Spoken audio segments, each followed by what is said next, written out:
ਆ ਕੀ ਹੋ ਗਿਆ ਇੱਥੇ ਲੜਾਈ ਹੋ ਤੁਹਾਡੀ ਦੋਵਾਂ ਦੀ ਉਹ ਫਿਰਦਾ ਹੁਣ ਦੇਖ ਗਿਆ ਤੈਨੂੰ ਉਹ ਦੇਖ ਗਿਆ ਤੈਨੂੰ ਦੂਜਾ ਟਰੋਬਟ ਦੇਖ ਗਿਆ ਇਹ ਖੈਬੜ ਪੇ ਇਹ ਪਾਵਰ ਕੱਟ ਮਾਰ ਦੀ ਮੇਰਾ ਹੁਣ ਉਹ ਭੈਣ ਮਾਰ ਦੀ ਹੁਣ ਦੇਖੀ ਲੜਾਈ ਮੇਰੀ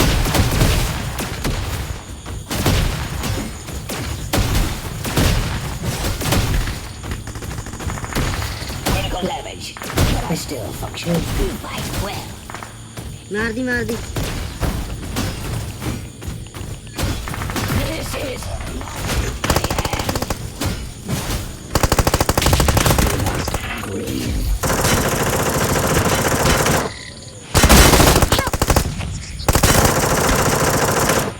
ਰਿਵਾਈਵ ਕਰੋ ਭਾਂ ਦੇ ਵੀਰੋ ਰਿਵਾਈਵ ਕਰੋ ਲੋਟ ਨਹੀਂ ਹੋਏ ਲੋੜਾ